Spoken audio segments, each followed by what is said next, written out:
A friend of mine who is at the age of 15 was referred to us because he was failing school despite his high intelligence. Hello and welcome back. Please join me today on a profound journey as we unravel intricate layers of a story of John. We're going to talk about John's mental health challenges and how he was trying to help himself with marijuana, and I'm going to share some of my personal struggles and triumphs. This is a story not just about one individual, but intricate play between different areas of mental health and how mental health professionals like myself can help you or someone you know. My name is Dr. Ruben Gagarin. I'm your favorite family psychiatrist. Let's dive in.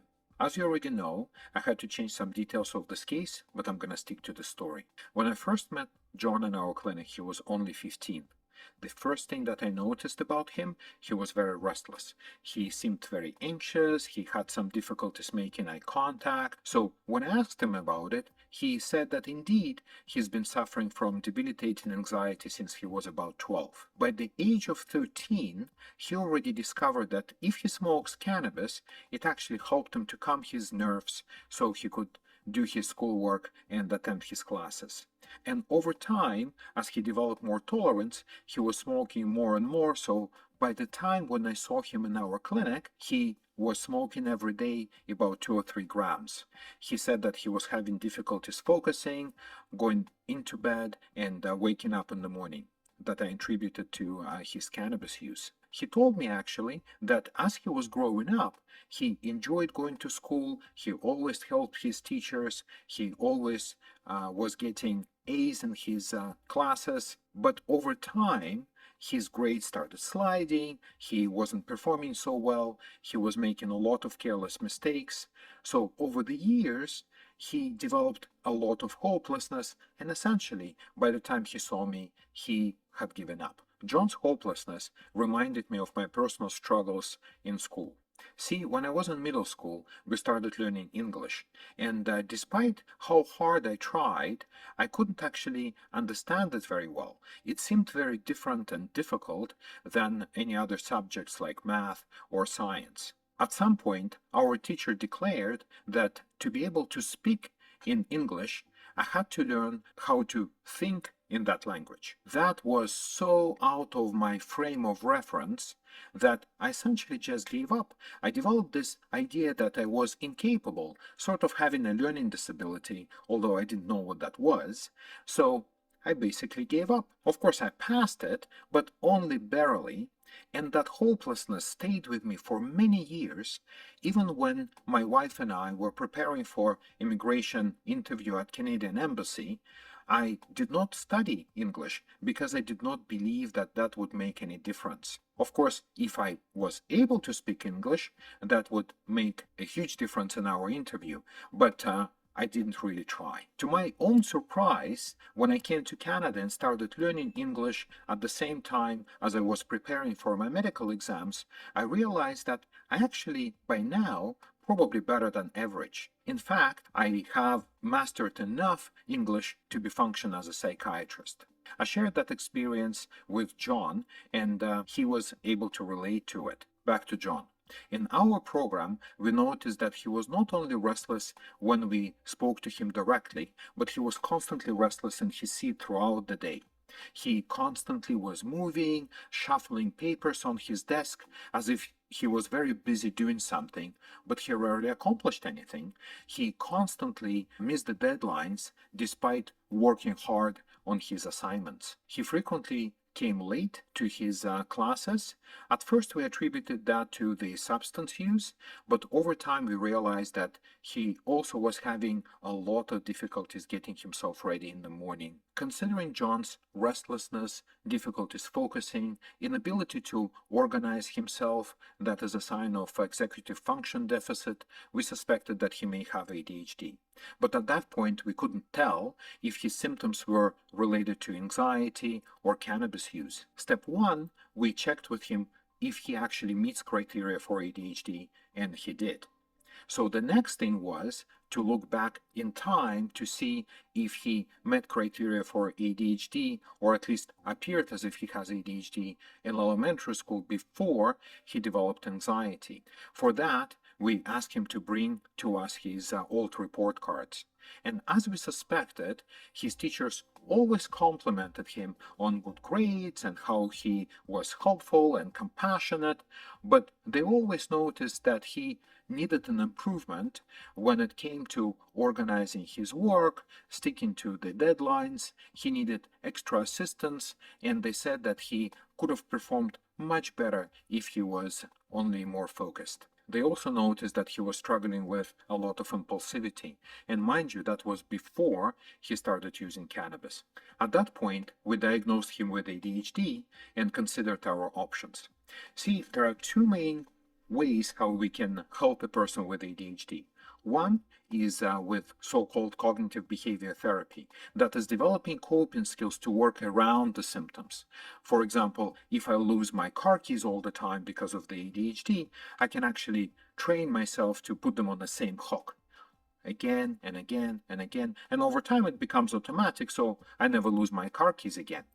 But see, the problem is that then it doesn't help me to keep track of my cell phone, so I have to train myself in every single area of my life all the time. But that is helpful anyway. Another approach is actually start with medication with ADHD that, contrary to common belief, addresses the root problem of this condition.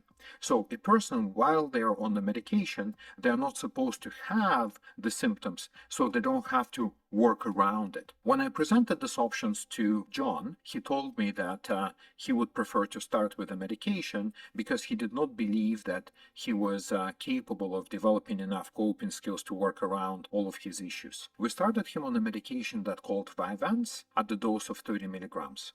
I like this medication for teenagers because even at the starting dose, it can actually make a huge difference. What I don't like about this medicine, it tends to come with a little bit more side effects. It can worsen anxiety, reduce appetite, and sleep more than alternative, that is methylphenidate. His response was immediate. On the day 2, he was able to sit through all his classes and completed about double of the work that he usually did. After a short period of adjustment to the new medication, the only side effect that John complained about was more difficulties with his already poor sleep and some additional loss of appetite. Sometimes I get lucky, and the ADHD medication also helps with regulating anxiety, but not in John's case. So in his case, we had to start talking about helping his anxiety symptoms. The anxiety did not get worse, fortunately, with a stimulant, but it also was not getting any better. We continued with psychotherapy, CBT for anxiety.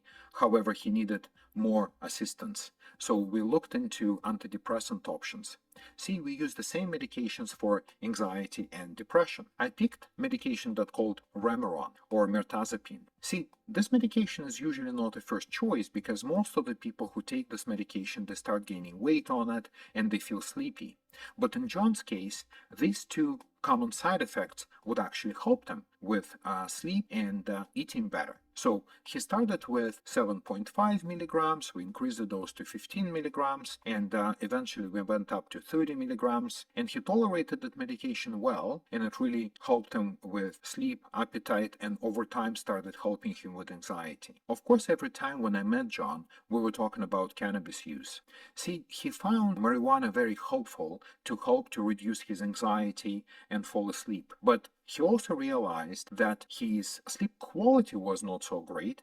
Despite him sleeping 9-ish hours every night, he was waking up tired and felt demotivated and tired the following day. Since it was unrealistic that John would quit cannabis cold turkey, we were talking about harm reduction. In John's case, we tried to reduce cannabis as much as we could. As the medication started helping him with his impulsivity, with his focus, and his anxiety, he actually was able to cut down weed by about 2/3 from roughly 3 milligrams a day to only 1 milligram a day. The next step, I suggested him to start using indica. That is a species of cannabis that contains more CBD and less THC.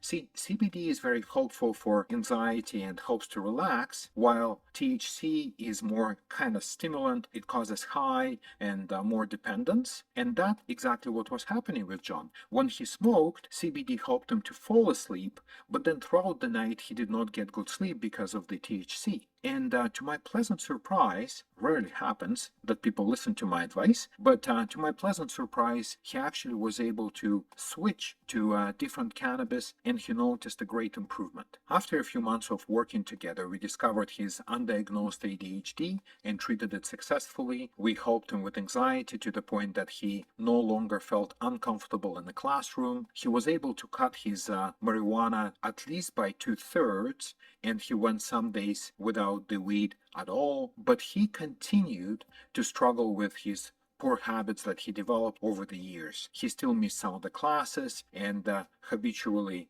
came late. He struggled with poor self-esteem, low confidence, some signs of hopelessness. But at that point, there was not much that I could do with the medications, so I suggested John to start working with substance use counselor. Interestingly, when we had spoken about that before, he was not open to it because he could not imagine himself letting go of the weed because of his anxiety and poor focus. But when we were able to show him that the help is there, he only needed to take the right steps, he actually opened up and agreed to see an addiction counselor to help him to reduce cannabis use more, to improve his motivation, and to start rebuilding his confidence. I see similar cases all the time, so if John reminds you of yourself or someone you know, make sure that you talk to the family doctor regarding thorough ADHD assessment. Stay tuned in and subscribe to see more cases. Leave a comment about what can I improve in my YouTube skills and clinical skills. Thank you very much for watching. Bye-bye.